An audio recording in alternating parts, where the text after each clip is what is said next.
My name is Gary Butterfield. My name is Cole Ross.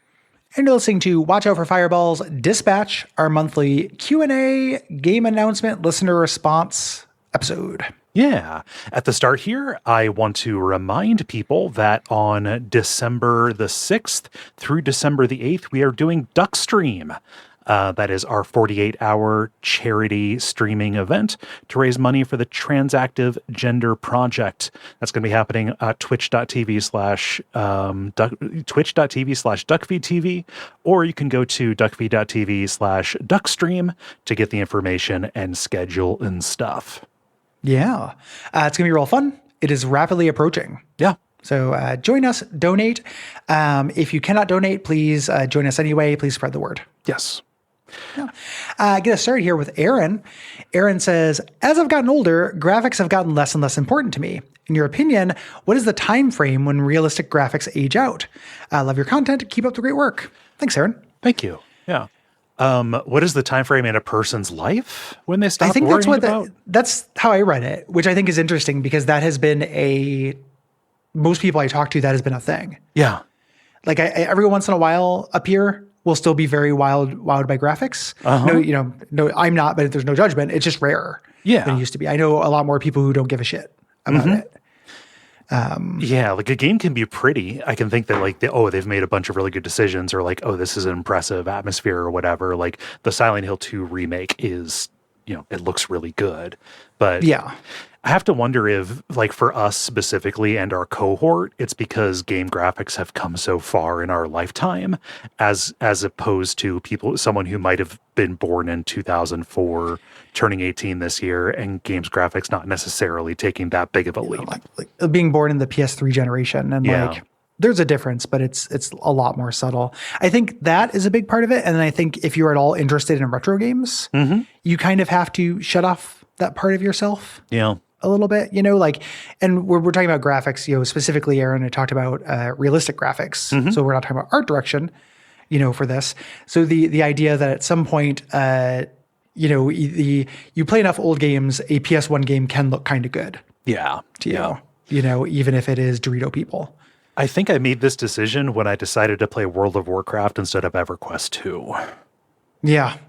Yeah. EverQuest 2, the absolutely bleeding edge of realistic graphics. Well, I mean, at the time. Yes. Yeah, I know. I just, all I can think of is that blonde lady. Yeah. Walking forward. Yeah. So I think it just kind of, if those factors all kind of contribute, and when those factors hit you. Yeah. Perhaps. Yeah. I'd be curious to talk to somebody who's younger and see how they feel about it. Like born in the PS3 generation, like that would feel wild to me. Yeah. Like, Demon Souls, and then the Demon Souls remake, and that being the graphic leap you're familiar with. Yeah. I don't know. When I see somebody making a lot of trouble because they, greedy dev, lazy dev, you don't see Spider-Man's reflection in the puddle kind of thing. Yeah. All I can think is somebody born in 2004 is old enough to be a real dipshit online. Yeah, they are. Yeah. Shit comes up all the time with From too. Yeah. It's very funny. Like, their animations are behind the industry. Why are they so well loved? And I'm like, it's because you're the only freak who cares about that much. Like, nobody gives a shit. Yeah. It's not why people play video games. Kick rocks. Yeah. What does Cinnamon Toast Cunt say? Cinnamon Toast Cunt says, I really had to hit the T there. What do you think are some horror ideas for games that haven't been explored yet? Or what are some ideas that would personally haunt you in a game? Social horror. Yep. That kind of creep, the rehearsal style, like awkwardness horror would be really hard to do. but I don't think that's been done. And it's a cool form of horror. We did a game for Abject Suffering called Facade. That is the closest that I've seen to social horror playing out in a video game. That is very specifically, you're going over to some friends. It's a couple. You go to their apartment and they are fighting and on the verge of divorce. Yes. And it's like a text parser game kind of thing. Yeah, that game's real neat. Yeah. That is something I feel like has been underexplored. For as many games have decided to do the spacey wacy, this hallway goes forever in one direction, then you turn around and it's short again. Like nothing has actually captured the House of Leaves thing. You know, of like, just the extreme just hostility of the space combined with the just kind of unreliability. My house is pretty close. Stuff. My house is pretty close, but also like the stuff in there looks like locations. Yeah. To a certain degree. Yeah. There are a lot of things that have cribbed House of Leaves style. And not necessarily, I think, been accurate to the sentiment or feeling of the hostility and darkness of that. I think that they oftentimes, because they're just throwing in a splash. Yeah. Like it's not about that, as a thing. Yeah. Cody says, Mr. Capcom calls you from his desk. Hey guys, love the show. I have no idea what to do with the Mega Man IP. Do you have any advice on making it the flagship for our company? No, the flagship. That's a terrible idea. Mr. Capcom, I urge you not to. No, don't do it. I think the possibility space for a Mega Man is narrow. Part of that is because I'm like, as a non-Mega Man Legends liker. But like one thing about Mega Man Legends is that doesn't need to be Mega Man. He talks, he's got a whole different cast of supporting characters and stuff. He doesn't take robot powers. Like Mega Man Legends kind of has nothing to do with Mega Man. Yeah. If you just made that a little guy, like here's Roy, John Legends. And he just like walked around at John Legend. He shoots notes. I don't know. But the actual the thing I associate with Mega Man is not a flexible IP. Like to me, Mega Man is defined by evil robot masters going through their zones and stealing their powers. Like that's what Mega Man is. Yeah. So you get in the Battle Network stuff and I'm like, why is this called Mega Man? It doesn't look like Mega Man. It's a totally different thing. Why even do it? And I just don't think that there's enough, side-scrolling platforming, which is what I think Mega Man's good at. Yeah. That's what I would do to try to bring Mega Man back, but I don't think it would ever make it the flagship. Definitely wouldn't. And what I would want is, can we get more Mega Man X, please? Not like Mega Man X beyond like 5, 6, 7, and 8 or whatever, but like keep it. Just make it Mega Man X1 again, please. But it'd more of it and good. Yeah. The idea, like, it's so interesting to think of Mega Man as a franchise that expanded out because you have Mega Man and like then you have Mega Man X, and it's kind of the perfect expansion for that. Like that still feels just like Mega Man. Different story, but you're doing largely the same things, which is enhancements. Yes. With that. I don't know that I need Mega Man Soccer. Yeah, it's not necessarily what I need, or fighting or any of that. Yeah. Mr. Capcom, please. You make so much money off of Street Fighter. Yeah. You get Monster Hunter money. Yeah. You don't need this. Just give us more Resident Evils and I'll stay in my corner and not play those other ones. Yes. Eric writes, I think this went pretty far under the radar, but were you aware of the new Shadowgate game, partially produced by some of the original Mac Venture people? Came out in October and is a direct sequel to the NES game.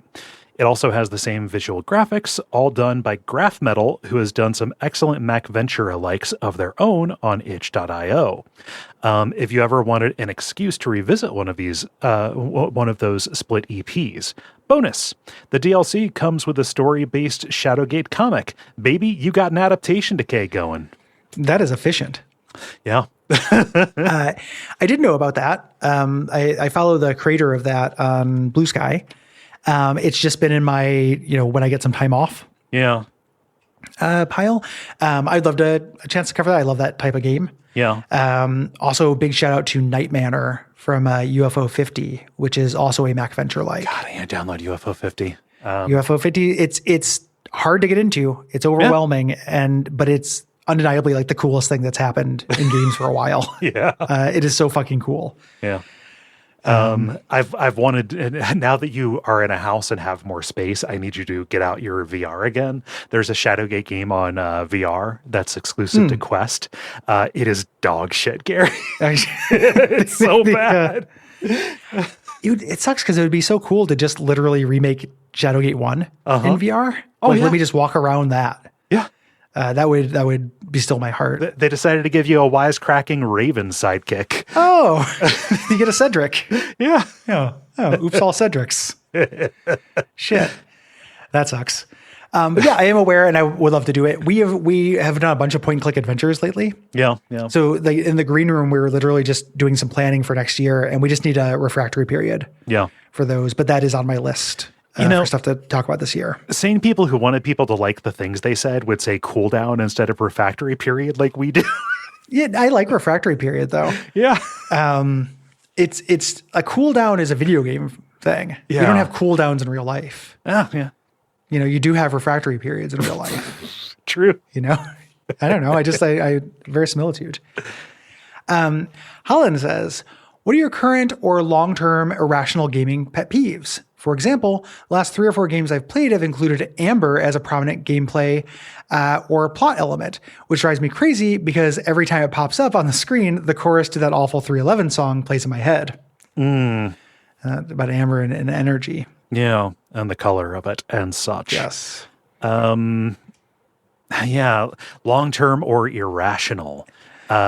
So like I firmly believe that everything annoys me does have a rational basis behind it. I was just going to say long-term is way easier than irrational. Yeah. I am convinced of the justness of my cause.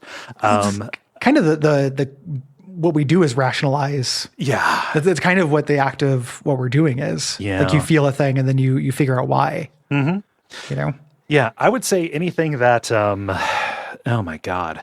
Like the dialogue skipping that doesn't skip the line. It skips the entire, like that entire person talking. Yeah. The vampire problem. Yes. That's a really big issue.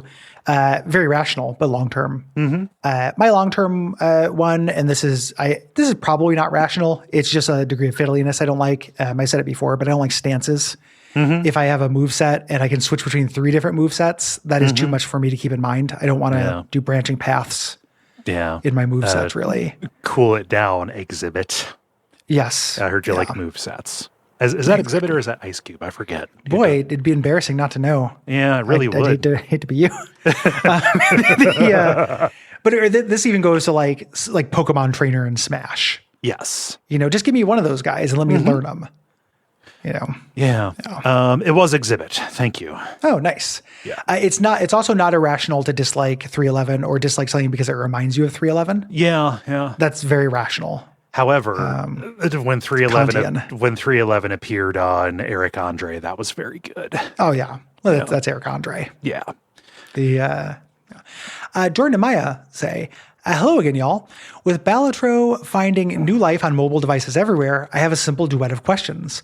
Which game do you want a mobile version of most, and which mobile game would you like a full-fledged port of to larger systems with all the features that would entail? Keeping the best, y'all, in the Duckfeed family. Thanks. Thank you. Mobile game that I would like to see come to consoles and be expanded upon, Spider, Secret of Bryce Manor. That's a great game. That would be really cool. It's a really good platformer. Yeah. The opposite. I really wish that the Binding of Isaac spinoff, Legend of Bumbo, had come to mobile. It would sing on mobile. Like, it's a good game. It is a good game no one talked about, and they stopped supporting. Yeah. But that is a really cool, that is my favorite variation, I think, ever on like match 3 gameplay. I think it is the coolest and has the most complicated extra systems that make you think of it in different ways. I would love that on my phone or Switch. Yeah. It's hard for me to say what I would want to come to mobile. I don't do a lot of mobile gaming, and if there is a version of it that is available for a non-mobile platform, I will tend to prefer the non-mobile one. So it's hard for me to say. Yeah. Yeah. I'll say Buckshot Roulette. That I think would be good on mobile. There we go. There we go. Yeah. And then for things I would like to see expanded out, I don't know. They've kind of done it. You know, like there's that, I think I mentioned that Plants vs. Zombies 2 reflourished.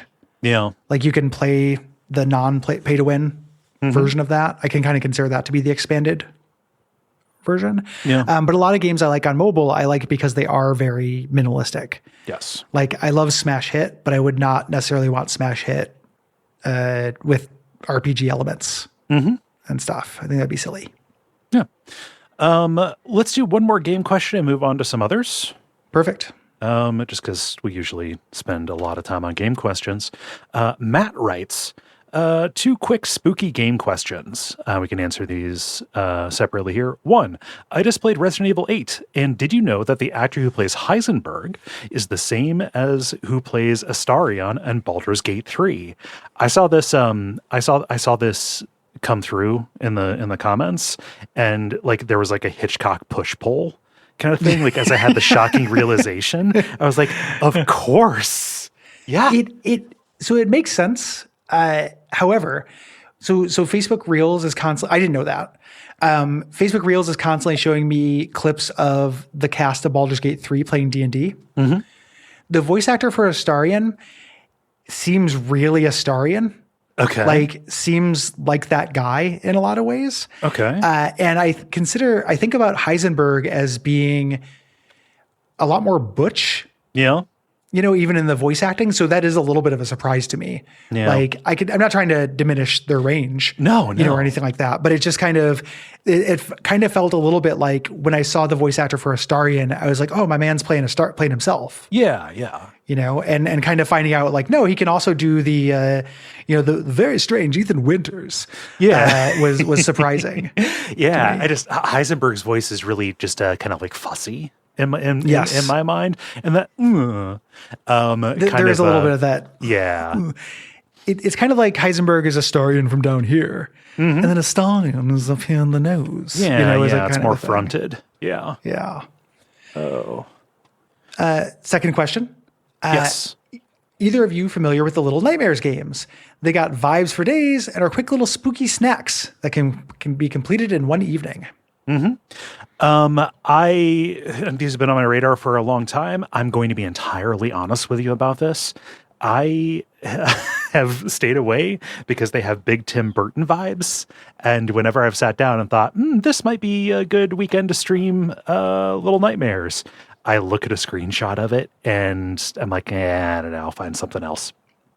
It just doesn't look cool.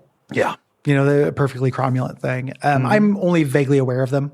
Yeah. I have not tried them. Speaking of things that are on iOS and systems, I just don't know anything about them.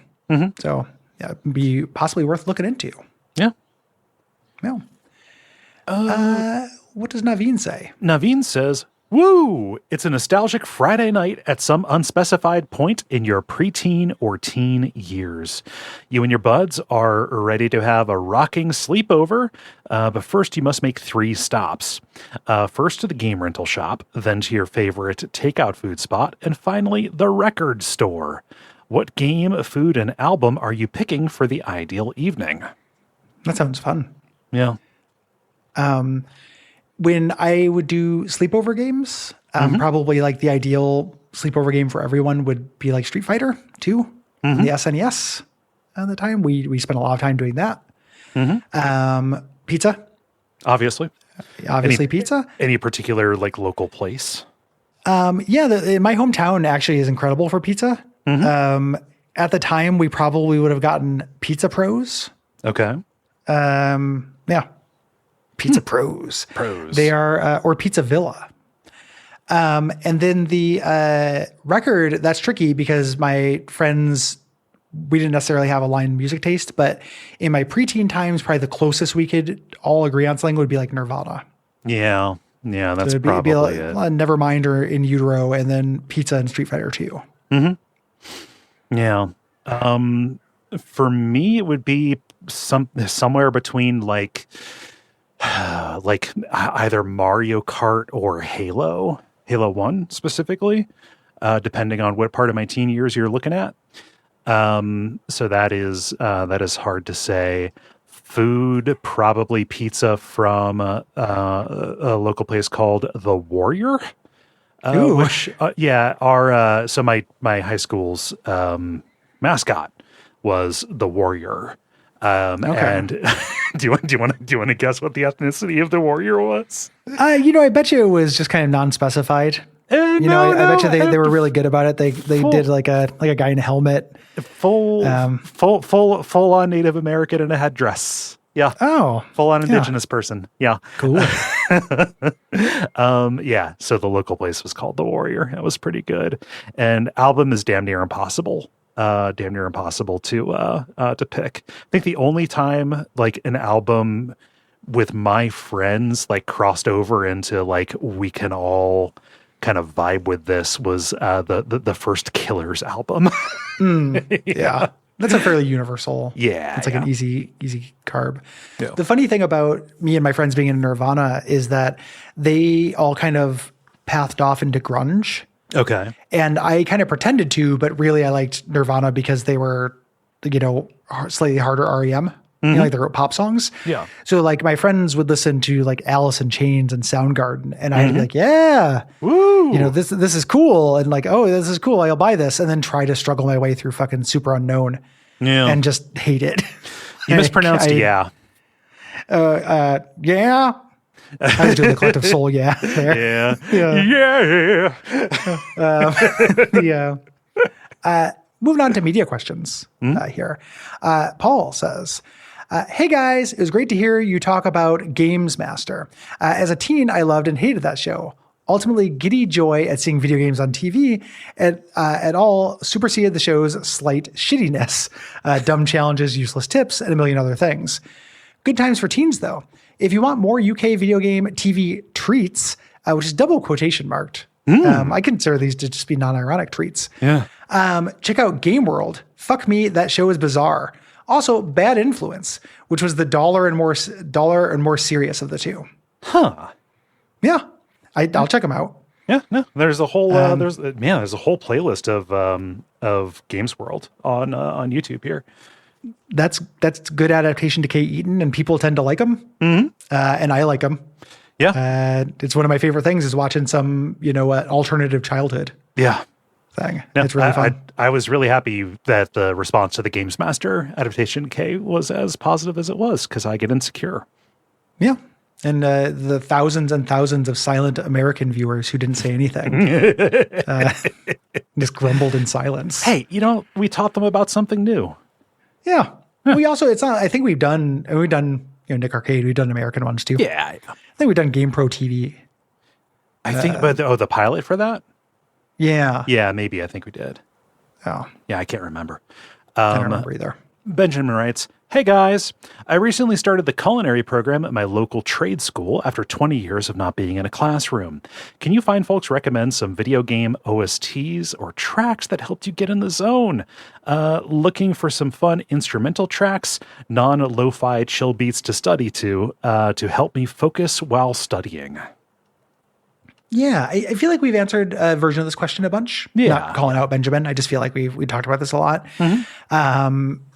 I tend to go less ambient than you do. There are lots of soundtracks I like that kind of border and let me work. I don't know if they're like Hollow Knight would be my knee-jerk answer, but then I don't know if that kind of edges into neat lo-fi beats. A little bit. And then I do a lot of retro compilations. Like you put the best of like Tim Follin, on a thing, or like even just all the rare soundtracks for the NES are all incredible. Even though those games I don't think are very good. Yeah. The soundtracks are really good. Stuff like that. Best music on Commodore 64. Things like that gets me pumped. Yeah. YouTube is great for this because there are creators who will just kind of create these like hours long medleys. So if you just do a search for like SNES autumn music, like it's just a big playlist of music that sounds kind of autumnal for whatever definition that person was using. And it's like, shit, yeah, I'll listen to that. I learned about a lot of soundtracks that are pretty good that way. Yeah. YouTube, that's one of those things that's like the good use of the algorithm. Yeah. Like I learn about pop music that way too, not just soundtracks. Yeah. Let's do one more and then move on. We got a little bit of a time thing today. We're going to try to keep this down to our 90 minutes, which we always say and then never do. Yeah. Abe says, hey guys, following your past recommendations, I read The Indifferent Stars Above, A Paradise Built in Hell, Midnight in Chernobyl, and I'm halfway through Blood Meridian. Got any other suggestions for books that are of a similarly dark because it was real vibe? No. Radium Girls is real good. Yeah, that's great. Yeah. Radium Girls will fuck you right up. It's intense. Yeah, it is intense. All of mine are like radiation themed that I can recommend. Like I went through a year or two where I was kind of chugging these. And I was like, what's the biggest atrocity I could read a book on? I was like, Unit 731, let's go. Shit like that. And of the ones that I really loved, Midnight in Chernobyl and The Indifferent Stars Above are the ones I'd recommend. Yeah. Like there are other good ones. But or other ones that are fine to read rather, but nothing you have to. Like I read, like I said, the Unit 731, I think is just called that. That's real fucking bleak. I read, there's a thing called, I can't remember the number right now. It's a true life story of a young girl who was kidnapped and kept in a basement for years. Less sex assaulty than you would think. Okay. Written by the lady. That's really interesting because she has a lot more sympathy for her captor and directly engages with people who are calling her out for having Stockholm syndrome. Okay. But also just kind of a what it would be like to live in a basement prison, like a David Eddings child prison. But it's not super well written. Yeah. Like it's interesting as a thing that happened, but I don't know that I got more out of it than I would have gotten from just reading about the event. Right. It's one of those things. Like my suggestions would veer closer into social political things. But book that I listened to recently, Kill Anything That Moves, about atrocities in the Vietnam War and the kind of surrounding conflicts, is worth listening to. I think just in general, because a lot of that shit still happens. And the one that I'm listening to right now is called They Thought They Were Free. It is about the ways that civic life and professional life changed in Nazi Germany between 1933 and 1945. So, yeah. Yep. Depressing. You want to be really bummed out. We got you covered. I don't read to feel good. Even if it's fiction. Yeah. I'm not reading to feel good. What would that be like? Yeah. Who does that? Imagine living that That's life. What comics are for. Yeah. You don't read books to feel good. Let's see. Moving down to show questions. Andre says, are there any specific mainstream games, i.e. not hentai, visual novel, mobile, weird niche cruelty sims, etc., that you simply don't want to cover on any of your programs? What executive produced games, if any, do you automatically skip and go to a patron's alternative choice? I suppose what I'm really asking is why, in well over a decade, the network never covered Fatal Frame or Catherine. Love the shows. Thanks for the hard work you do every day. Thank you. Thanks, Andre. Yeah. I can answer both of those for Fatal Frame and Catherine. Fatal Frame, I don't like those games. They're very frustrating, and I do not find ghosts scary. And if Cole doesn't like something like that, I generally will acquiesce, especially anything that's classic survival horror. Yeah. Like if you don't like it, and it's going to have classic survival horror jank, I'm willing to not push my way through it. Yeah. I understand people like them. Totally fine. It's just every single one of them that I've played, you eventually hit something that is so frustrating that you want to break things. And then Catherine is problematic, right? There's discourse with Catherine. Yeah. So Catherine has some depictions of trans women that are not great. The specific character in there, in addition to, I don't know, it's playing around with sexist ideas. I don't know that it's firmly taking a side that all women are monsters or whatever. but it's just it has come up. I think that there are things to like about that game, but also like it is a visual novel crossed with a block pushing puzzle game.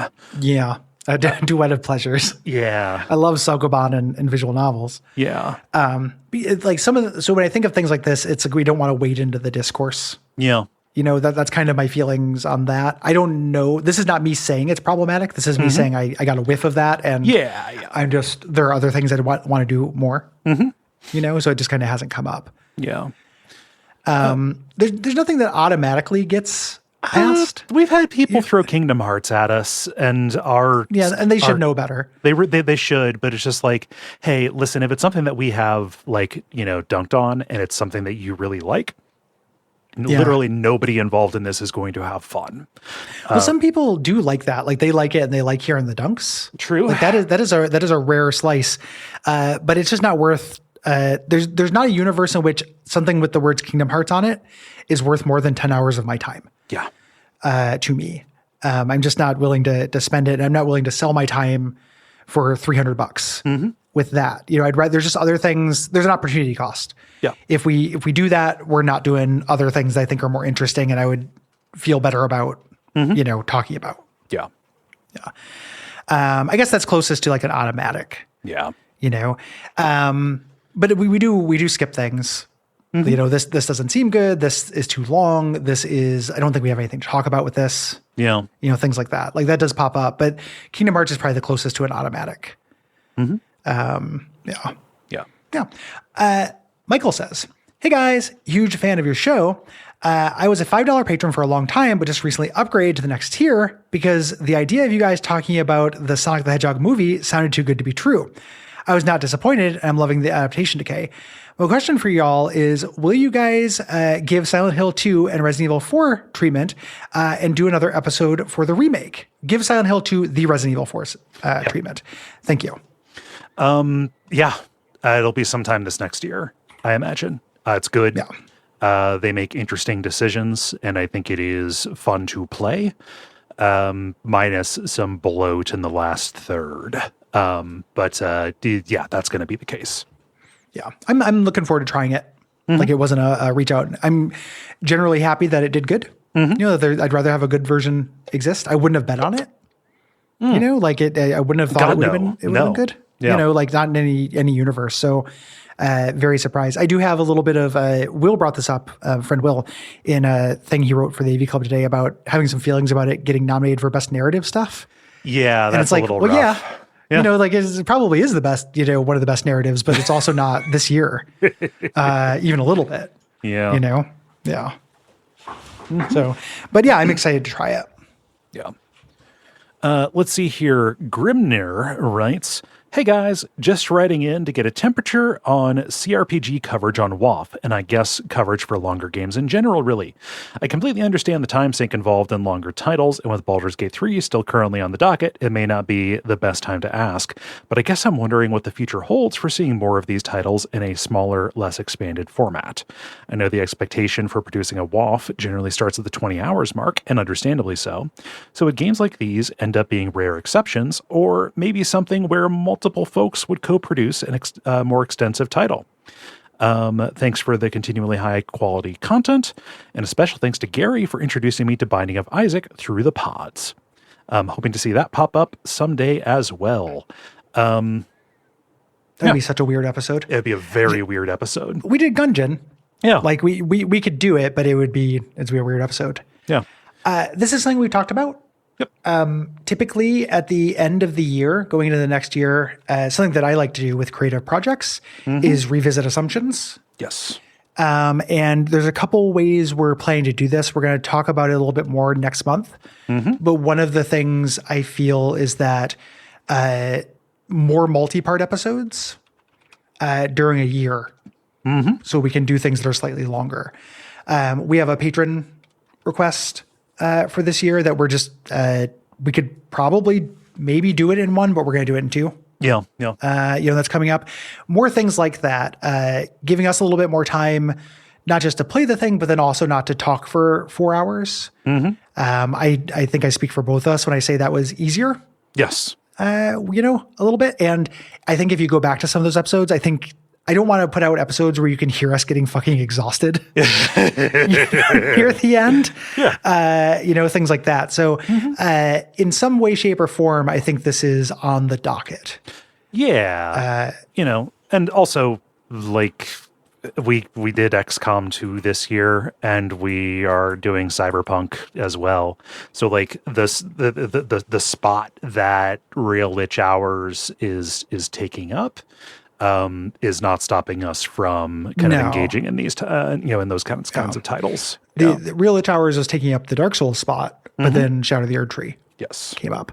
So the, and also Real Lich Hours doesn't actually take, it's time for prep, like writing up the notes and stuff is prep. But in terms of playtime, it's so diffuse that it doesn't really hit.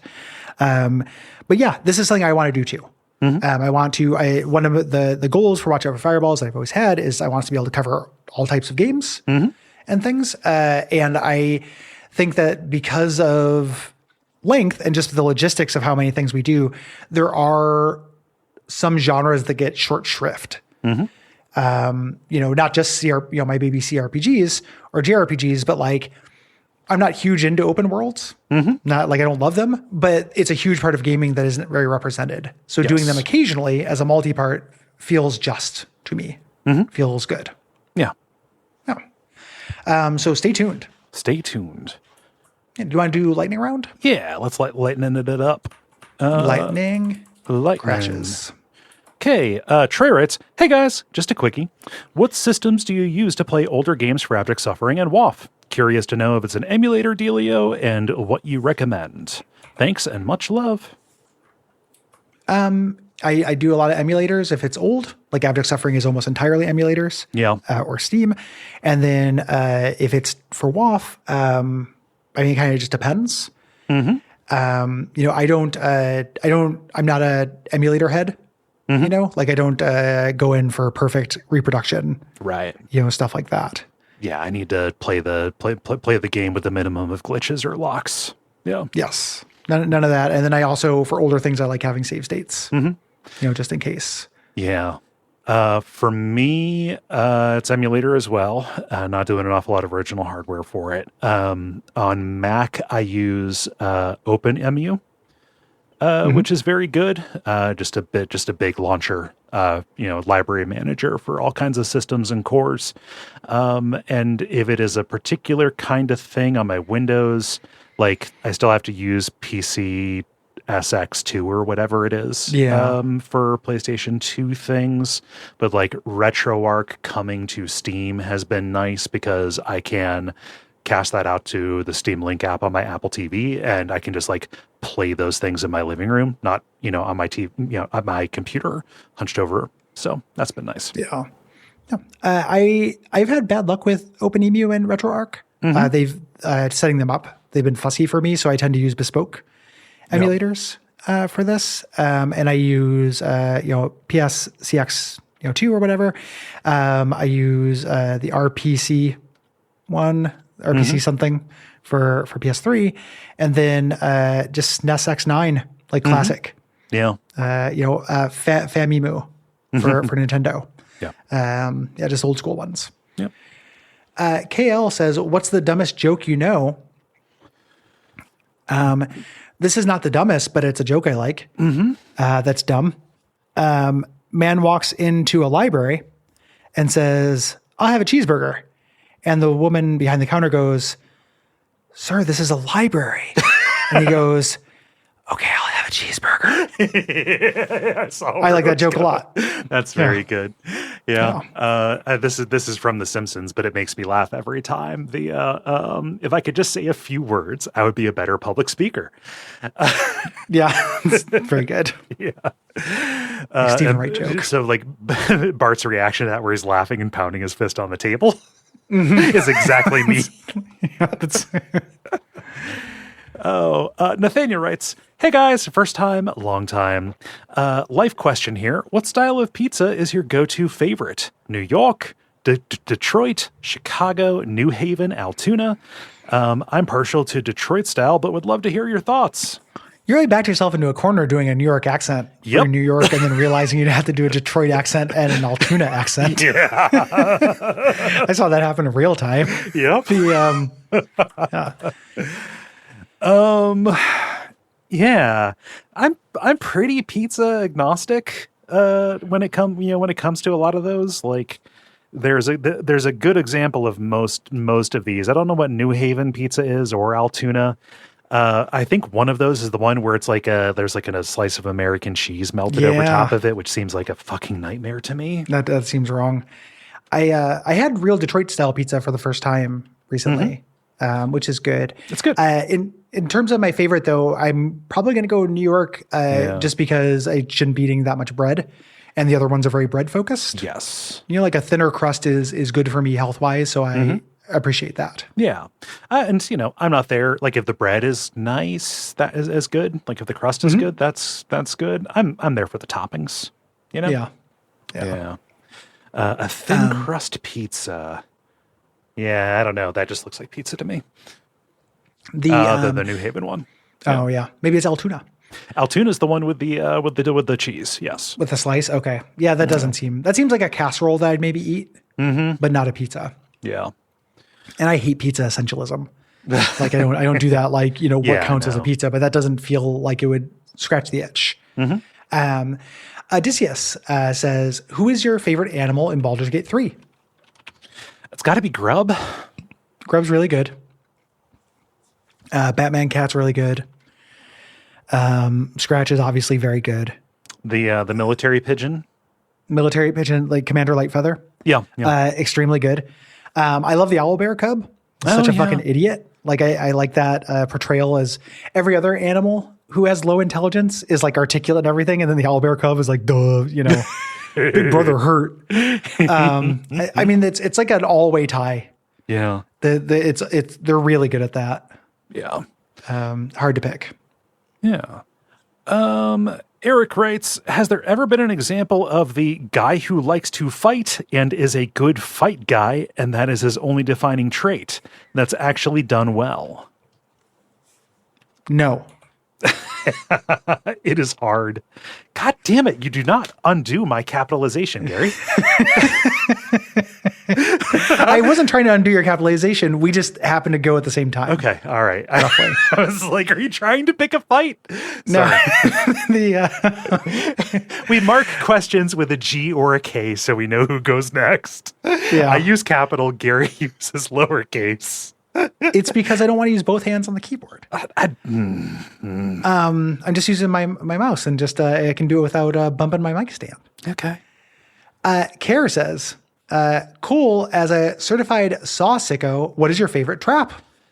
Yeah. I'm going to say for this one off of the top of my head, and not just because I watched it last night, the freezer from Saw 3. Saw 3 has some really good traps in it. For like the one that was most unpleasant to watch, the needle pit in Saw 2. But yeah, I think like the coolest idea is the freezer in Saw 3. Yeah.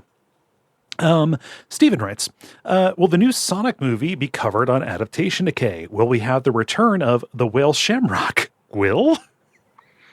I don't know how the whale Shamrock could return. It is from the past, and that's a unique moment. Yeah. But I don't see why not. Yeah. I'll probably go see that with Will. I didn't want to do the TV show. Oh, the Knuckles because that's one? 6 episodes. But the third movie, I'll watch it. Fuck, I guess. Keanu Reeves' Shadow. Yeah. Not looking forward to that. It's gonna be a little bit tough. Yeah, a little bit. Yeah, probably. Keep the tradition alive. Ian says, Gary, what kind of decks do you like to play and build in Magic the Gathering? Is there a format you enjoy most? I haven't played in a while. I played when I was young and then got back into it a little bit and played with Brayton and Riff for a little bit. But then a bunch of life stuff happened. Yeah. So I still keep up with Magic because I think it's interesting. My favorite format is sealed deck or draft. I like deck planning and everything, but if you do sealed deck or draft, you avoid the entire economics angle of Magic. Yeah. I mean, you pay for the cards, but you don't have to pay for more than the cardboard is worth. And then it kind of puts everyone on even footing. Like it stops, I can be a hobbyist Yeah, in Stop those Swales. formats. Yeah. Yeah, Stop Swales. I really like those formats. My goal with all my Magic cards I have now that I have a house, is to kind of build some cube kind of deck things so I can do drafting with friends, just with the collection of things I have, and then not buy new ones unless I get an itch. Yeah. Yeah. Chapel writes, what is your favorite character you've ever played in a tabletop RPG and why? In a Pathfinder Kingmaker game, the campaign of Kingmaker, I played a character who, with a gnome-ass name, a gnome named B.F. Rumpkins, who came from a land where magic was illegal, and portrayed himself as a stage magician, but was actually doing magic. So he had a bunch of, he'd have to have like fake things on stage that people could plausibly guess why he was doing things that were actually magic. And that is probably, I just thought that was a fun character concept. It's been so long since I've done actual table play. I don't know. Nothing sticks out of my memory. I'm sorry to tap out on this one, but that's okay. Yeah. Joseph says, although you guys have other gigs, your biggest shows are Gary and Cole projects. Do you take inspiration from other dynamic duos? Siskel and Ebert, Woodward and Bernstein, Evan Costello, Penn and Teller, Cheech and Chong, Carmack and Romero in terms of partnership dynamics. How weird would it be if we did? It would be like, super weird. Just like, yeah, I'm going to be kind of avid in this episode, and you be a little bit Teller. You know? It would... I will say the only thing that's even close to this is that when we were first thinking about the show, I was heavily invested in the H.P. Lovecraft Literary Podcast. I really like, Chad and Chad, I can't remember his name right now. Been a while since I've listened because they moved on from stuff. I really like their dynamic and mix of jokes and commentary. Yes. I don't know. I don't think about myself this much. I think about myself a lot, but not in this particular way. Yeah. Being like, I'm a real Bernstein. Yeah. Is a next level self-thought. Yeah. I don't know. And also, like, we do not have like a fixed or established dynamic. We both goad each other. It's not like a straight man, or it's not even like like one of us is the podcast smart guy and the other's the podcast dumb guy. Like on the dollop or knowledge fight or whatever. Yeah. Nicholas writes, "Yo, I've been listening for a couple of years now. Best podcast sidekick for long shifts at the shit factory." Yeah, got him. Random question: y'all fuck with IPAs? Will I grow into it? They all taste like soap to me, but my friends love them. Thanks, a stout enjoyer. I never did. I every once in a while, like a hazy, like very fruit forward IPA, I can kind of fuck with, but I don't think they taste good. Even a little bit. I prefer a basier flavor. Yeah. I also like stouts, Kolsch. The real answer is I don't drink anymore. But back when I was drinking beer, I much like a basier, maltier, kind of lower pitched beer. IPAs taste very high pitched to me. Yeah. And I really don't like them. I fuck with them. I like them when they're, bitter. That's cool to me. But also, like, there are very few beers that I do not enjoy. Like broad categories or types, So, like, it gets down into, like, specific flavors. I don't think that you should force yourself to drink something that you like or that you don't like just because your friends like them. A good bar will have plenty. Tell your friends what you don't like about IPAs, and if they can think of one that matches that, or whatever, take a taste of theirs and see before you commit to a whole tell glass. the bartender. Yeah. Like that, And if you're not at a bar, like the reason why your friends liking IPAs would be a thing is like you're picking up a 6-pack. Yeah. Or whatever. A lot, if you have a decent bottle shop in your town, you can mix and match. Yeah. And then just kind of get the ratio right for that. But don't worry about it also. Like, don't drink things you don't like. Yeah. The IPA the big craze part of it is pretty much over. Yeah. That was a huge thing where it was kind of an identity for a lot of, shitty white guys. And now it's just a beer. Yeah. So there should be no more pressure. No. Aaron says, "Hi, I only recently found the network, so I don't know if this has been answered or mentioned before, but have either of you read anything by China Miéville? I feel like you might enjoy his books if you've never read them."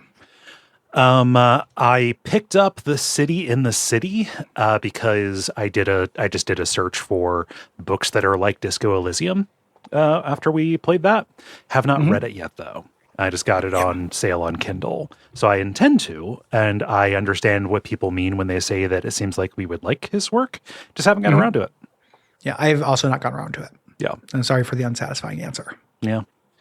And finally here, Joe writes, I guess I'll ask here, if the companions from Dragon Age Origins met up with the companions from Baldur's Gate 3, who'd hang out with whom? And this is a nice segue into our topic for this time. Yeah. I feel like what's his head? The main Alistair. Yep. Alistair would get along well with Will. Mm-hmm. Those guys would have a lot in common. Yeah. I feel like Morrigan would probably like Lae'zel. That makes sense to me. Would Morrigan be? I think Morrigan would find Lae'zel tiresome. I think that Morrigan might have more common cause with Shadowheart. Morrigan, I'm kind of thinking of the Grand Morrigan that ends up being a mover and shaker villain. Okay. Throughout the series, I guess. I'm remembering the end of Dragon Age. Yeah. With the Morrigan, you must impregnate me to create the Dark Lord. Right. Nonsense, which felt like you must impregnate me just is Lae'zel coded to me. Yeah. And that though, who else is a guy? There's a dwarf. I think a star. Yeah, there's the dwarf. I don't know. There is the the evil elf rogue guy, but I do not see him and Astarion getting along. No. Yeah, I kind of forgot about that guy as well. The bard lady, the chantry bard lady. Oh, yeah, Leilana, I think. Something like that. Yeah. The Kunari guy would not, Sten, I don't think would talk to anybody. No. There's not really an equivalent for that in Baldur's Gate 3 companions. The old lady who's a dead wizard. Thinking of the Dragon Age companions is difficult for me right now. It is very hard. Yeah. Yeah. Yeah. I don't know. Maybe what we got for that. But I'd love to see it. Can you imagine what video game characters do when they're not doing video games? Yeah, that's fine. It's fine. That goes into our topic, which is a light topic this month. We got a late start because of Gary House stuff. Dan says, hey guys, back in Torment Tides of Numenera, Gary mentioned that one of the characters in the game, Rin, would make it onto his all-star list of video game RPG companions. I'm curious, if you could build an adventuring party for yourself using only characters from video game RPGs, who would make the cut? Yeah. I don't go on that many adventures, so I'm kind of expanding this to all time, who would also be in the all-star list as a thing. Yeah. Yeah.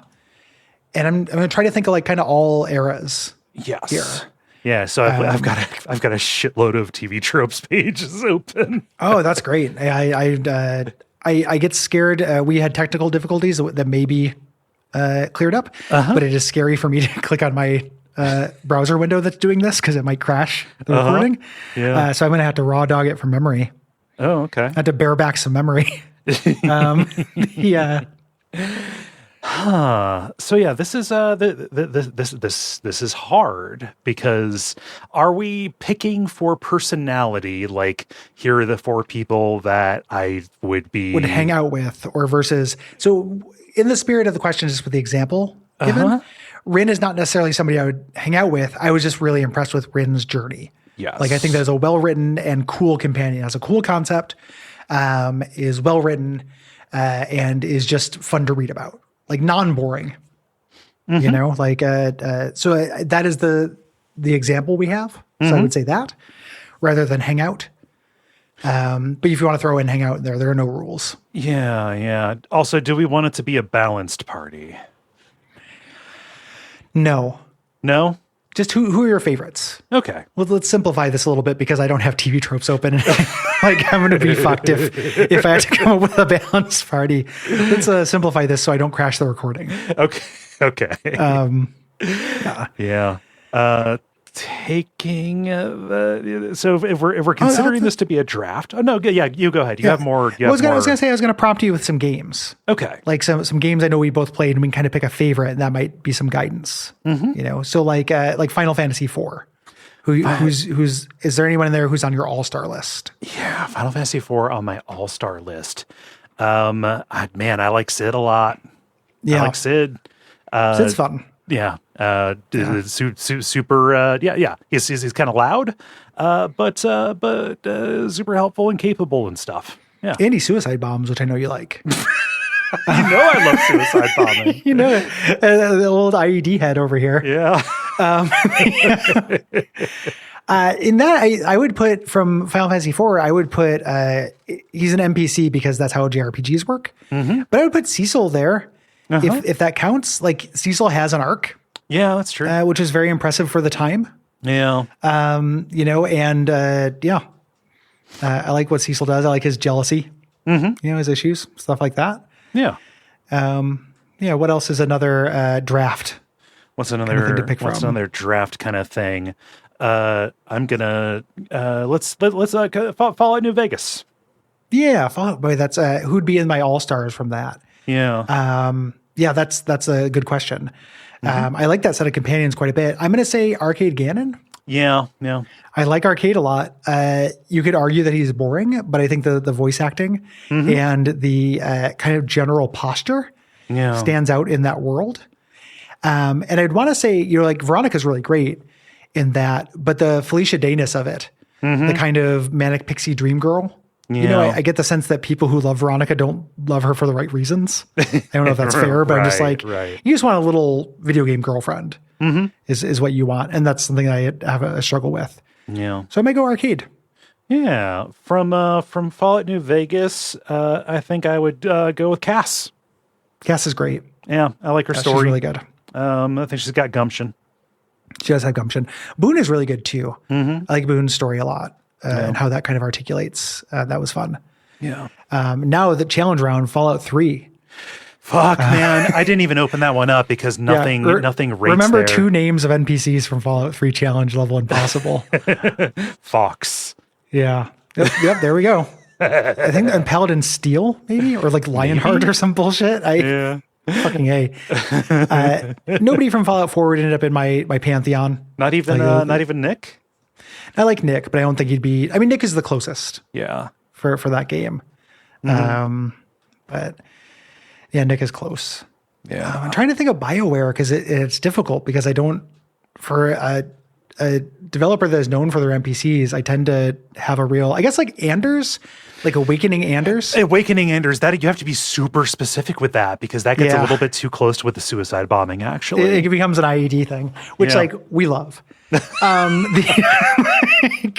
no, Awakening Anders is really fun. That is a fun character. He's in an interesting place. He's semi-confrontational to the player, which I like. He doesn't just fluff the player nonstop. Like it's slightly more than just charisma. Yes. Like Alistair gets called out a lot, but Alistair just sounds like the voice actor's having fun. Like Alistair seems like a good guy, which is I think why he has that reputation. Yeah. As being a real standout. From Dragon Age, like across all of them, I don't know that I want any from Dragon Age 2. Because like I think there are good stories there, but like in my party, every single one of them is a fucking problem. Yeah. I mean, in Dragon Age 1 as well, Sten is great. Yeah. That is something that BioWare does not have the courage to do anymore.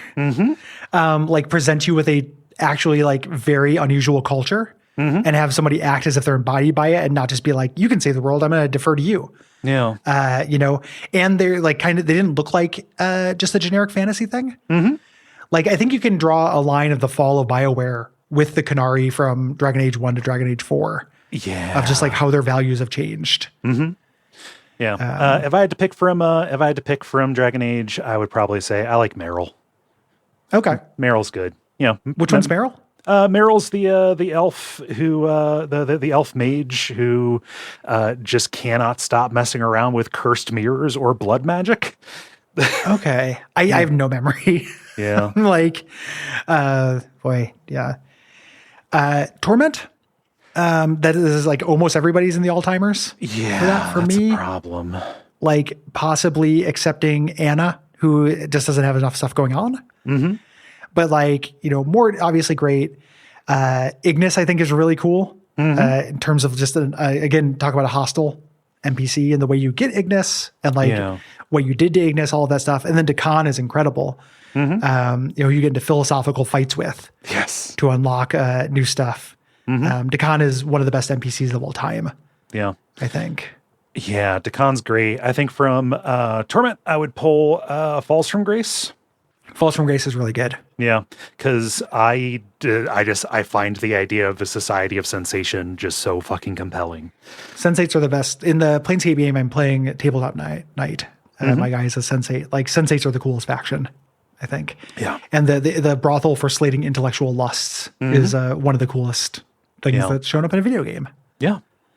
Yeah. Man, Torment's good. It's really good. That game rocks. Larian?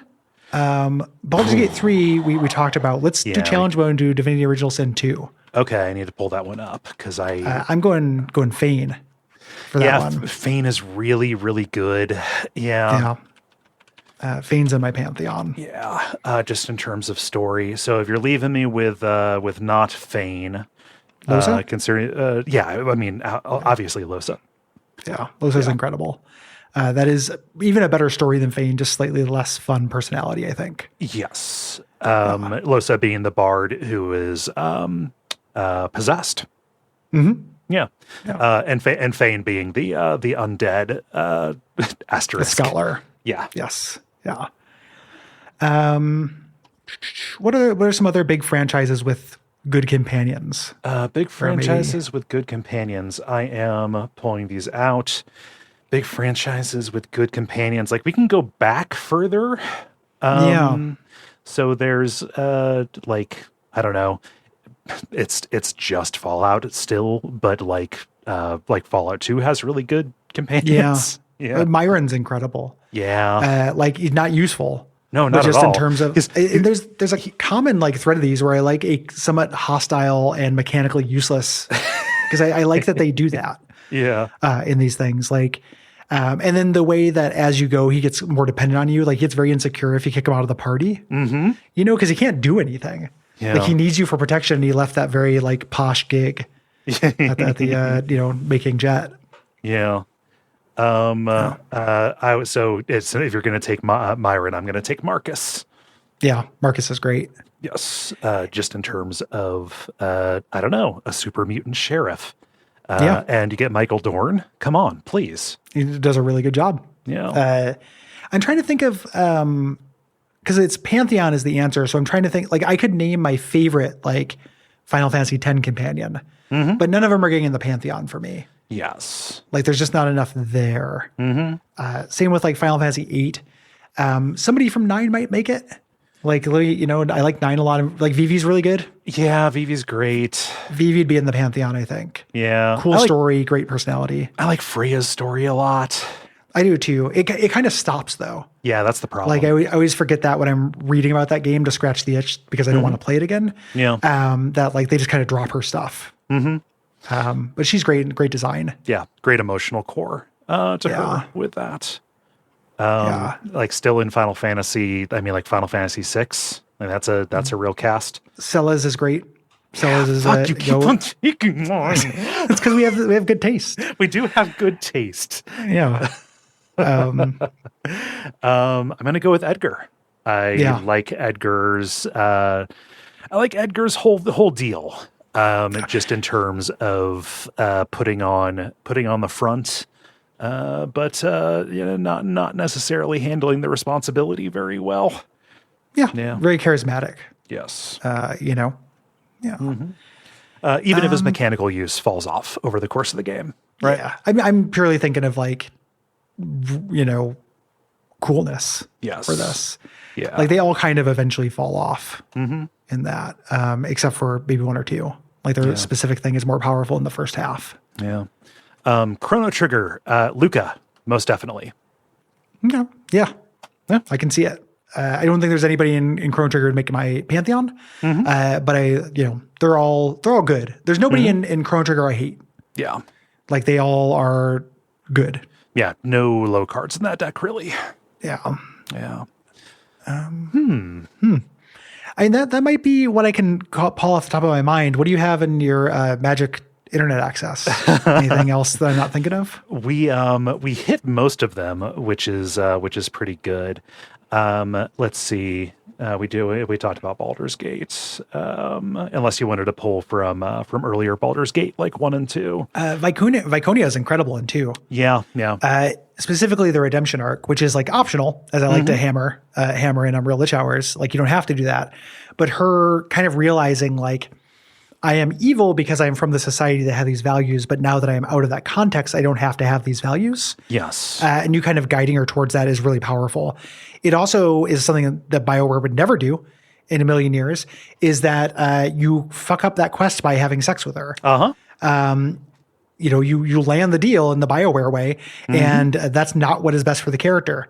Imagine modern BioWare thinking the player not having sex. Oh, yeah. With the character is the right way to advance their thing. Cowards. I mean, they would never do it. The internet would rip them to shreds if they denied it. Yeah. So Viconia is excellent, I think. Yes. Let me think here. Since you took Viconia from me, we share Viconia. I didn't take anything. We're speaking as a speaking for Duckfeed. It's a draft. I guess it is a draft. Yeah. I'm going to throw in Edwin there from the Myron School, just in terms of being an extremely well-studied piece of shit. Edwin's great. Yeah.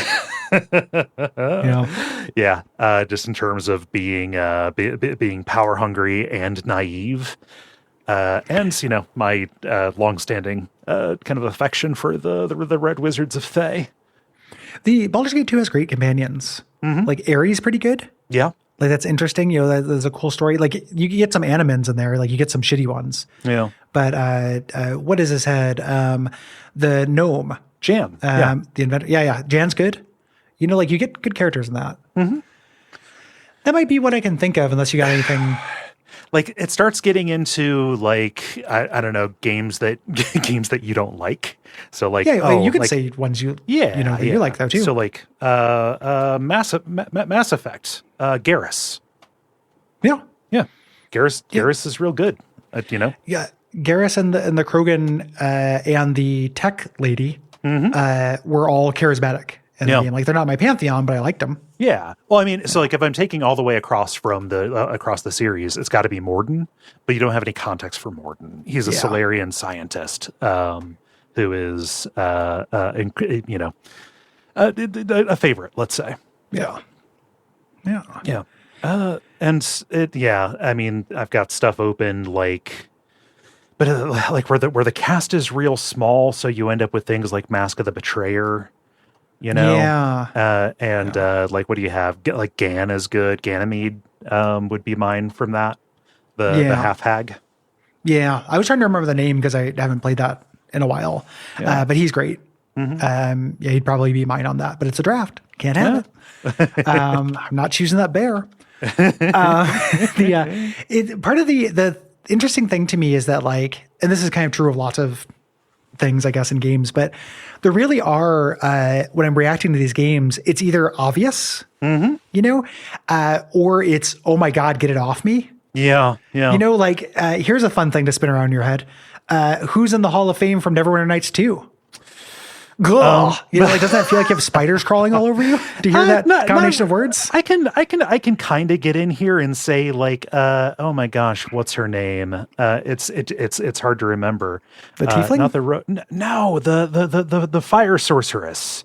Again, from very well studied pieces of shit. Yeah. But I've got that open because of Mask of the Betrayer, but I forget her name. Kara. Yes. Okay. Yeah. Yeah. I don't remember enough about those NPCs. Yeah. It's kind of where it lands on me. To be in my Pantheon, I want to have the story mean something. Like I want whatever their arc is to feel very resonant to me. and I want it to feel very memorable.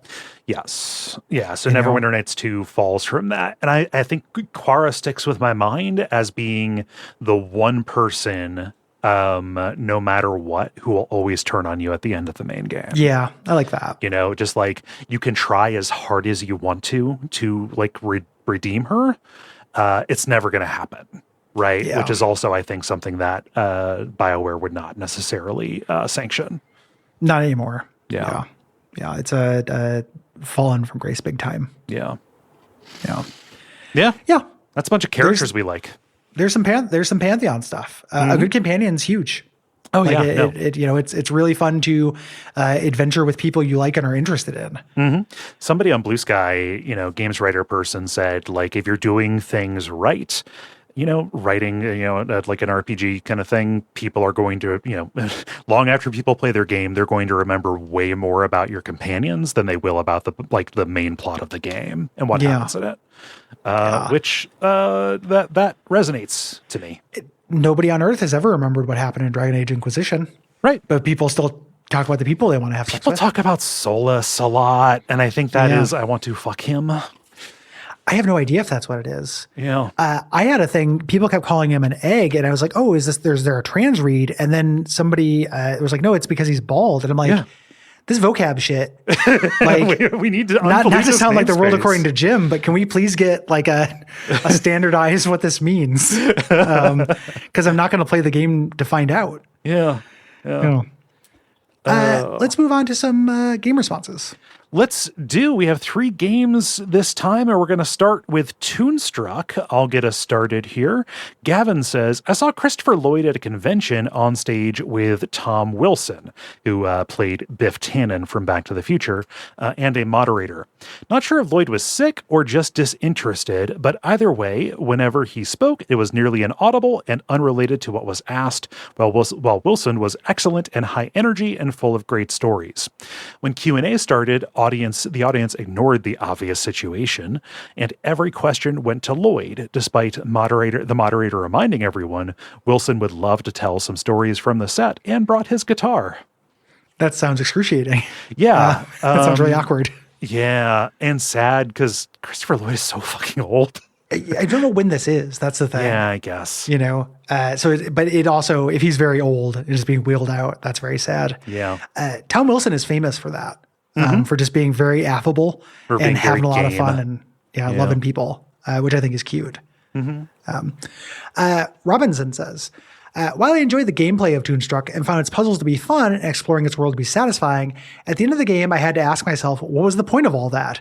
The opening sets up some story about a creative person forced to be uncreative, but none of that really shows in the game world. What was the heart of the story? I couldn't tell you. And honestly, I don't care too much for the cartoon theming. I'm an animation fan, but I dread whenever a piece of media is themed around capital C cartoons, because that's when everything becomes egregious. So many things in Toonstruck are cliches turned up to 11, although I thought the gay scarecrow was a bro and the BDSM barn made me chuckle. I suffered through it because I was hoping to get a statement about cartoons, didn't get one, but the game was fun anyway. Well, you see, the original script. Yes. Yeah. No, at least you are hitting on something that is true about the game. Yeah, you're not wrong. There is accounting for it, I guess, in the story of the creation of the game. Also, it feels like 6 months ago that we talked about Toonstruck. It does. It was years ago. Pre-election doesn't count. Nope. Yeah. Moving on to Balatro. Balatro, we have Eric here who says, how do you square Balatro with other, quote, wireframe games like Vampire Survivors or any clicker game? Games like this distill gameplay to only about mechanics. I enjoy games like these, but they can often feel shallow. The thing I don't like about Vampire Survivors or clicker games isn't that they don't have, that they're too wireframe. I personally have no problem with a wireframe in a game. Yeah. I think about games that way, even when they have robust systems at some point. Systems wise, but like it's robust stories, right? Yeah, exactly. Or robust stories. Yes, thank you. Yes.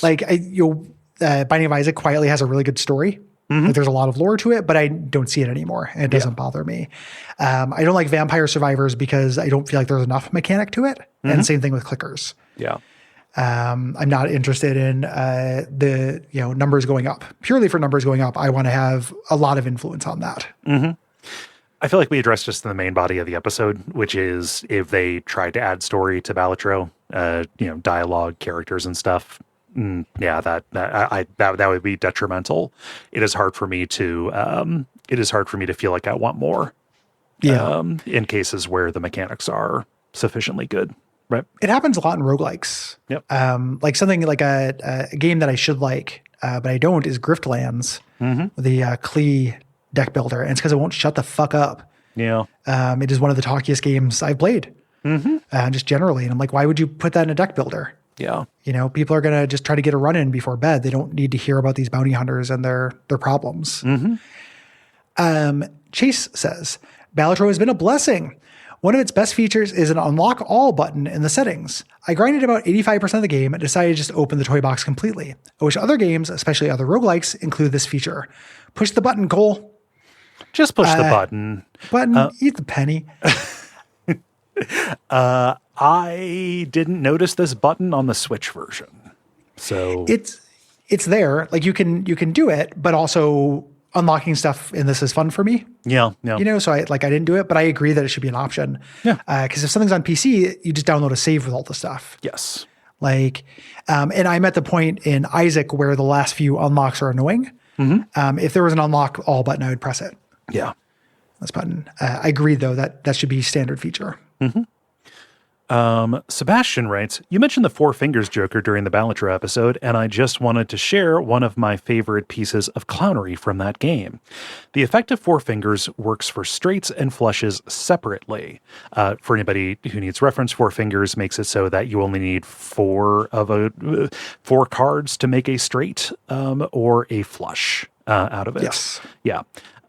So if you have the right 5-card hand, let's say 2 of spades, 3 of spades, 4 of hearts, 5 of spades, 10 of spades, it counts as a straight flush because you have both a straight and a flush at the same time. That's great. That is fucking ridiculous. Straight and flush. Yeah, that's very fun. That's awesome. I don't know that I've had that happen before. That's really good. Yeah. Vivian says, when I first bought Balatro, I initially refunded it after a few runs because I thought I got it, and then but then it stuck in my brain. I ended up rebuying it later that week. I think what most impressed me is that for what looks and is themed as a luck fiesta, the game is remarkably consistent, especially after the change to always put a Joker pack in the first shop. Learning what Jokers are strong at what stages of the game and how to press your luck to see more of the run, that is an incredibly engaging core loop. While it's no Slay the Spire, it's solidly its own thing, and it's very good at that. I keep buying it for more devices because they won't let me spend more money. It's official. I am Jokerfied. P.S. Try holding a direction on the joystick arrow key to watch the weird artifacting that happens after a minute or two. That is a weird glitch thing that can happen. That pops up on like Reddit and things. Yeah, I turn off the processing effects. So the motion. Yeah. Let's see. Bibby, that's me, writes, hey guys. As a listener based in the UK, I just wanted to add some context on Peggy's silly classifications. Peggy being the rating board over there. Peggy 13. Yeah. The revised gambling ratings in 2020 have had a very funny knock-on effect. RPGs like the Legend of Heroes Trails series, previously rated 6+ to 12+, are now 18+ due to the presence of casino games with no real money changing hands. As expected, games with loot boxes do not constitute an 18+ rating and fall under the category of contains microtransactions. I'd also like to note that this country is completely fucked when it comes to regulating gambling. If you watch TV, YouTube, Twitch, or listen to Spotify here all day long, it's ads for sports betting and online slot machines. I don't think the UK actually wants to get its house in order, so it's up to Peggy to stop kids from winning a Super Buster sword with a fake poker hand. Don't you love our future? Have a great day. Well, I think the whole Anglophone world is in the same boat with sports gambling. It's fucked. Yeah. It's bleak here as well. Yeah. With that stuff. Yeah, that's infuriating. Yeah. Trying to think, like Dragon Quest 3 has a casino. I think like I'm trying to imagine like that. You got to be 18 to play Dragon Quest 3. Like you have aged out of Dragon Quest 3 at 18. And you should not be doing loot boxes at age anything. No. Like you should have to be 60. Yeah.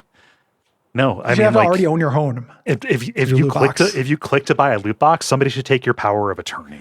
Yes. Like you consent to a credit check and then it automatically sends an alert to your like spouse. And if you don't have a spouse, one will be assigned to you. One will be assigned to you. It's like a chastity belt for your wallet. Not trying to edge into Family Feud style, women stop men from spending, but in this case, women should do stop mending from spending. Mending from spending. Brian says, "Hey guys, thanks for everything you do. You helped me through some tough times recently, and your response to the election last week helped me feel less alone. Thanks." Thank you. Just wanted to respond to your Balatro episode. You talked briefly about the uneasy, sleazy vibes the game goes for, especially in regards to the music. The song proved to be a total earworm for me, and as I endlessly replayed it in my head over the summer, I realized it's actually in 7/4. While this may seem trivial, the off-kilter beat actually contributes greatly to the trippy sense of disorientation that the game does so well. You can't quite bob your head to it. Another example of the love and attention to detail that went into this game. Thought you might find this mildly interesting. 7/4 is such a great time signature. Like it's really good. It just pulls you up short every single time. Yeah. Well, it's also it's 7/4, but it sounds, unless you listen closely, it sounds natural. Oh, so it like in some phrases, it just sounds like a borrowed beat occasionally. Yeah. And that is a skill that I have not developed as a musician. Like I will write in odd time signatures, but they sound like odd time signatures. Yeah. I would love to be able to do that. Yeah. I need to get good at that kind of thing. That has always impressed me with the Balatro soundtrack, in addition to just being one long song that just changes modes. One of my favorite Broken Social Scene songs is in 7/4, and it's called 7/4. Oh, that's weak of them. Yeah, a little bit. It's not the actual name of it. Shoreline. It's 7/4 Shoreline. Yes. Gotcha. Yeah, that was you, I believe. Yes. So this is me. Naveen writes, "It feels bad being down on Balatro. It's the feel-good indie story of the year after all, and gambling controversies aside, it's admittedly a creative idea and is well executed. I did enjoy the game when I first started it, learning the synergies, unlocking new jokers and decks, and just making it to the 8th ante were really compelling loops. But after about 5 hours of playtime, it felt like I'd seen everything the game had to offer. The core loop of building a hand multiplier eventually started to feel like a slot machine. You get some early boosts that push you in a certain direction, and after that, you just pray you get more synergistic jokers and boosts while hoping you don't get a boss that hard counters your build. I've dipped back in over the months as the game got more updates, but the core loop never really changed for me. I understand that it's designed to be a relaxing, head-empty type of game, but comparing it to similar games in the space, including Into the Breach, Monster Train, and Vampire Survivors, it just doesn't make the cut for me. Sorry to be a downer. I am honestly happy that most people are enjoying Balatro for what it is." It's so the like certain verbs or adjectives in that are really interesting because they're hyper subjective, right? Like there was an interesting conversation on the Slack recently about whether Balatro feels like gambling, in addition to being gambling themed. Yeah. And the opinions on it are very mixed. Like I think about that. And I'm like, no, it doesn't really feel like gambling. It feels like I'm doing strategy and economics management. Yeah. More than anything, like there is luck whether I get a synergistic joker, but the compelling part is how do I pivot if I don't? Like how do I plan for not getting that? Yeah. And then I think about this, and like Vampire Survivors feels very head empty to me as a game. Like, and again, I didn't go super deep in it, so maybe it shows its true colors later. But like, and also Into the Breach. Incredibly not head empty. Oh no. Monster Train, low stakes. You can kind of head empty that a little bit. So there's a real range here. Yeah. In that kind of thing. And I think it's just things hit different for folk. Yeah. But I think you laid out why you don't like it. And I like getting at least one negative opinion in there. Like, yeah, I don't think anything you said is unreasonable. No, anybody, I always want to know why people like or don't like something. Yeah. And obviously it's not just a genre thing. If you're into the Breach and Monster Train, like you can get down with the genre. Yeah. Or Monster Train rather, you can get down with the genre. It's just this one doesn't work for you. Yep. And that's A-okay. Like again, it's hard for me to pit this versus Monster Train. I like both those games almost equally, if not equally. Yeah. Dylan says, you'll probably want to say something similar in your episode, but Balatro is my favorite game that's impossible to recommend to somebody who's never heard of it. Me talking to my gaming buddy this past weekend. It's like poker. If played in the Shadow Realm, and you have jokers with weird effects that give you points, even though there aren't points in normal poker or jokers, and you restart when you don't have enough points, it's really fun. She nodded off with a look that screamed, bless your heart. Obviously, I love the gameplay, but I think it's elevated even more by the extremely uncomfortable flavor, non-derogatory. Everything kind of floats in an abstract nightmare background, and there's a queasiness to the line art that makes me think that this is poker played in Jacket's Coma Dream in Hotline Miami. The synth music has the flabbiness that sounds like an alternate adjudicator soundtrack. And how great is it that the Joker mascot's fucking name is Jimbo? Just an all around A+ presentation, even if my wife doesn't let me play it on the television because it makes her sick to look at. Turn off the filters. Yeah, turn off those filters. Yeah. The best way to sell Balatro, which is too much to ask because they had to buy it for this, but the tutorial explains all that stuff, I think, really well. Yeah, yeah. Like all those weird contradictions of like points and how jokers work and how there aren't really points in poker and stuff. I think this is a quietly really, really well tutorialized game. Yes. But it is too much to say, hey, play the tutorial. You can't just make somebody do that. Yeah. Yeah. Nothing to add there. I just, it's good that somebody else latched onto the queasiness. Yes. Yeah. Before they heard us. Well said. Yes. Yeah. Before it latched onto you. Let's see here. Moving on to Diablo 2. Oh, about the Balatro responses. We got so many responses to Balatro. If we cut yours, it's not personal. Yeah. It's nominated for a bunch of awards and stuff. One of the bigger games of the year. It's big. Moving on to Diablo 2. Joseph writes, my brother and I became obsessed with Diablo 2 and its DLC. DLC, it's an expansion. Sorry. Seeing that called DLC for some reason struck something in me. Yeah, it's in the discourse right now too. Yes, Diablo 2 and its expansion when they came out. I still treasure the series' aesthetic and loved experiencing it all again in Diablo 2 Resurrected. Press G in game to see the old graphics. Amazing. Two things stand out about the gameplay. One, it's really fun to customize builds. All the character classes support many builds with endless combinations of items, skills, and mercenaries targeted for PvP or PvE. And my brother and I would spend a lot of nerd time on skill calculators, item research, and in-game trade to achieve certain effects. 2, the magic find mechanic is brilliant for making the grind for more items, endless Mephisto runs or the like, more exciting than your usual Skinner box casino. More play results in a greater chance of finding magic find gear, which makes additional grinding more likely to pay off. Diablo 2 remains a great comfort game, and I can always cozy up for a few more runs. I think magic find gear increases the level of the gear you find. Yeah, so I looked at it and I tried real hard to understand it, and then I realized I'm probably never going to play this game again. Yeah. So I dropped it. Magic find it's like an invisible stat that determines very specifically whether you will find a gear that is in the magic class, the green, the green class. So kind of in the middle. It's not the best stuff, but just there are things that you can do to change the stat that weights the ARG. The score is expressed as a percentage. 0% is just the base likelihood you're going to find a magic item, and 100% is twice the likelihood. And that is as far as I got in terms of understanding it. Yeah. It's like item find in Dark Souls. Yeah, yeah. You can increase the chances of getting good stuff. Mm-hmm.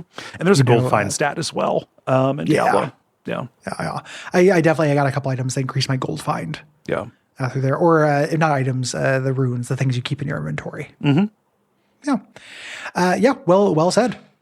They're not necessarily our experience, but well said. Mm-hmm. My understanding of the appeal. David says, for my feelings on Diablo 2 and the series as a whole, please see this Adventure Time episode, Dungeon Train. After roughly a combined 1,000+ hours in the 4 games, I don't think that the Diablo series or any other in the genre are bad games, but I'd struggle to say in a vacuum that they're objectively good.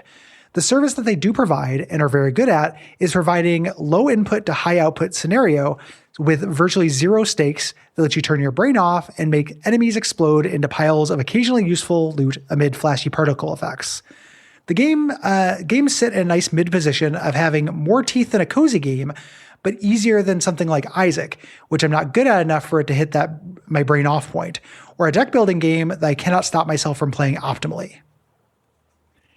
Yeah, there's an element where we talked about this in the episode where like maybe everybody just needs a thing that hits the exact amount of engagement you want. Yep.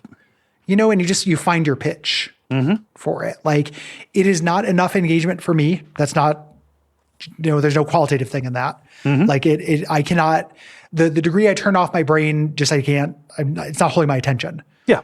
For it. And I can't really do it second screen.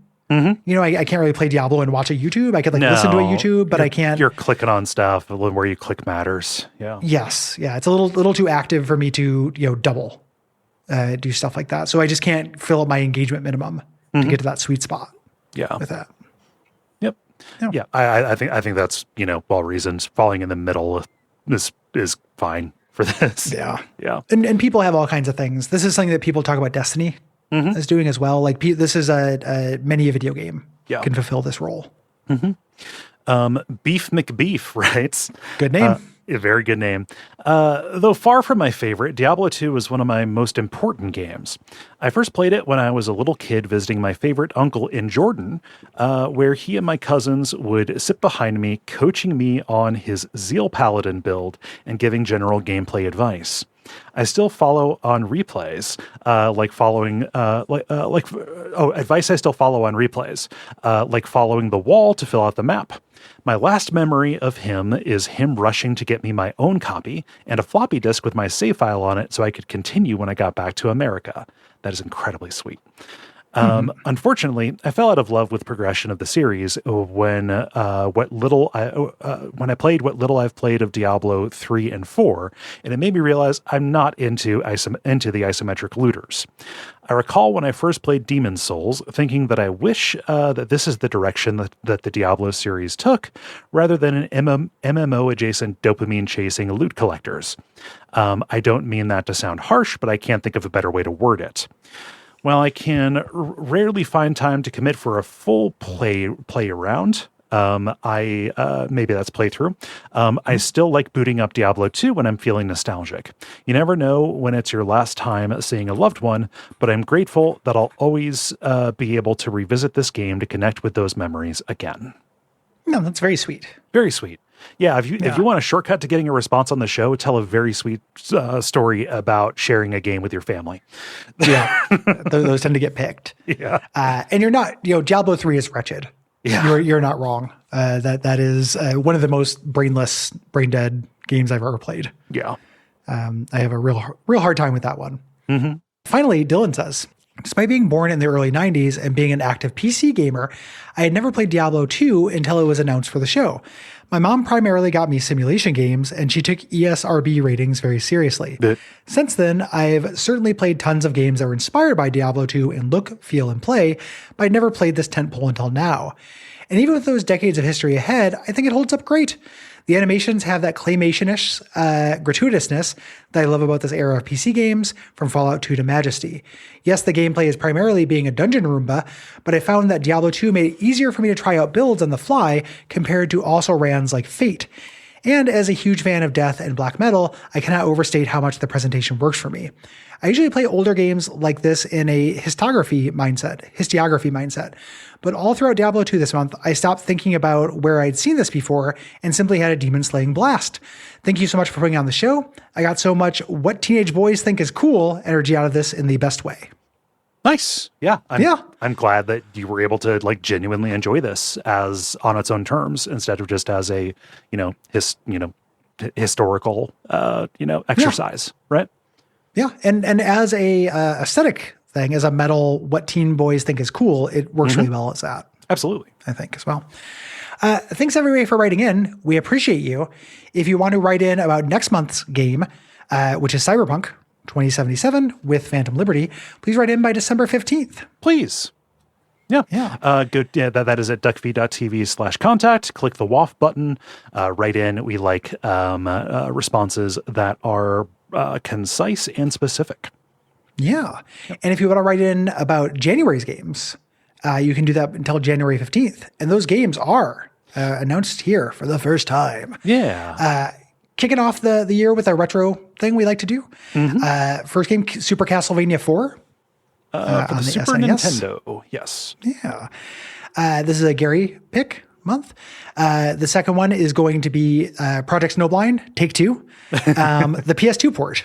The PC version crashed constantly for me. The emulated version doesn't. The reason why we didn't just re-rack then was because I lost a lot of progress and got real mad. Yeah. My Project Snowblind refractory period is now up. So I can finally revisit. Yeah. Third game for the month is honestly just a recent game that both of us want an excuse to play. Tactical Breach Wizards, Tom Francis's new game. Yes. Very much want to play that.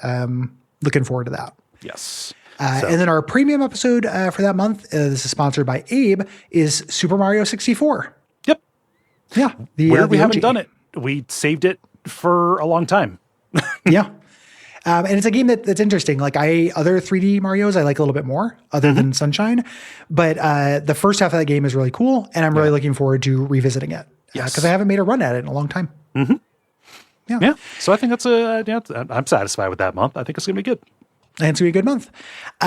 As we mentioned, stay tuned next month in Dispatch for some State of the Union stuff. A couple of changes, nothing to be scared of. All good stuff. If you are listening to this and you are a marginalized creator and you have a project or product you'd like us to shout out, please send me an email at Gary@Duckfeed.tv. This month, I want to shout out Juno Stump, who is a journalist, a writer, who is here. You can find her work on this link tree I'm going to give you. She's looking for work as well. So if you're looking to hire a writer or journalist, she is available for that. So if you go to https://linktree, linktr.ee/Juno Stump, you can find all of her links. Yes. June's great. Yeah. Good follow and everything as well. So if you have anything like that, please send me an email. Include pronouns, pronunciation, links, all of that stuff, please. Yeah. Cool. I think that's it. Aside from the usual things, we mentioned Duckstream at the beginning. Just want to throw in here as well. Save the date for December the 6th through the 8th. Go and follow the twitch.tv/duckfeed.tv or watch our socials for when more details are going to go up. I think I figured out what I'm going to do. I just have to test it. Nice. Yeah. And beyond that, there is just the usual support us on Patreon to get those premium episodes. We have a special premium episode coming out for December, which we haven't announced. I think we did announce it. We did. Yes, we did. Yeah, there's going to be an episode about Kirby's Adventure. Purely for patrons. Yeah, purely for patrons. Yeah, $5 and up. So yes. And that's how you'll also get the full version of the Super Mario 64 episode and bonus shows and stuff like that. Yeah, and the full version of the Diablo 2 episode. Yeah. All the old ones too. Leave us ratings, reviews, tell people about us, and join us in thanking our producer, Gwen. Thank you, Gwen. Yeah, and we will see you next week with Cyberpunk. We will.